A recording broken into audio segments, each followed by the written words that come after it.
இங்கே நிறைய பேர் வந்துட்டு கஷ்டப்பட்டுக்கிட்டு இருக்கீங்களா, லைஃப்பில் முன்னேறணும்னு சொல்லிட்டு வேக வேகமாக ஓடிட்டு இருக்கீங்களா? அப்போ உங்கள் கூட இருக்கிற ஃப்ரெண்ட்ஸோ, ரிலேட்டிவ்ஸோ, ஃபேமிலியோ எல்லாரும் சுற்றி இருக்கிறவங்க யாராக இருந்தாலும் சில விஷயங்கள் சொல்லுவாங்க, நோட் பண்ணியிருக்கீங்களா?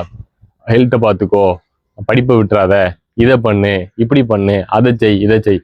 ஆனால் உண்மையான ஃப்ரெண்டோ இல்லை உண்மையான ஒருத்தவங்க மேலே அன்பு வச்சுருக்கவங்க வந்துட்டு நீங்கள் பண்ணுற ஒரு விஷயத்தில் குறை சொல்ல மாட்டாங்க. அதை எஃபெக்டிவாக பண்ணி அவங்களுக்கு ஹெல்ப் தான் பண்ணுவாங்க. அப்படி பண்ண முடியலன்னா தயவு செஞ்சு அட்வைஸ் பண்ணாதீங்க. அதாவது அட்வைஸ் அப்படின்னு தூக்கிட்டு வர்றவங்களுக்கு இந்த வீடியோ ஷேர் பண்ணுங்க. உங்களுக்கு தைரியம் இருந்தால் ஷேர் பண்ணிடுங்க, ஓகேவா?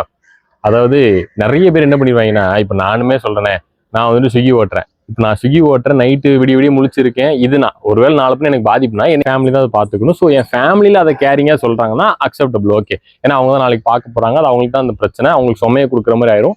அவங்க கேரிங்காக சொல்கிறாங்கன்னா ஓகே.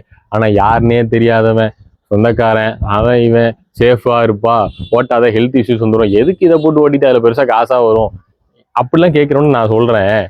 சரி, நான் ஓட்டலை, காசு தான், எனக்கு ஒரு 5-6 லட்ச ரூபா தேவைப்படுது, அந்த காசை தான், நான் வந்துட்டு எதுவுமே பண்ணல. ஏன்னா எங்கள் வீட்லேயே ஒன்றும் சொல்லலை. சரி, எங்கள் வீட்டு நிலமை அவங்களுக்கு தெரியும், கஷ்டம் எவ்வளோ கஷ்டம் தெரியும். நான் ஓட்டும் போது அவங்களே எதுவும் சொல்லலை.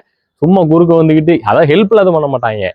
ஆனால் வந்துட்டு இது பண்ணாத, அது பண்ணாத, ஹெல்த் போயிடும், படிப்பு போயிடும், புடுங்கும், நீ வந்து பார்க்க போறியா, நாலு பேர் நான் கஷ்டப்பட்ட நீ வந்து எல்லாத்தையும் பார்க்க போறியா, ஃபேமிலி எல்லாத்தையும் நீ பார்ப்பியா? இல்ல என்னடா உங்களால ஹெல்ப் பண்ண முடிஞ்சா பண்ணுங்க, இல்லையா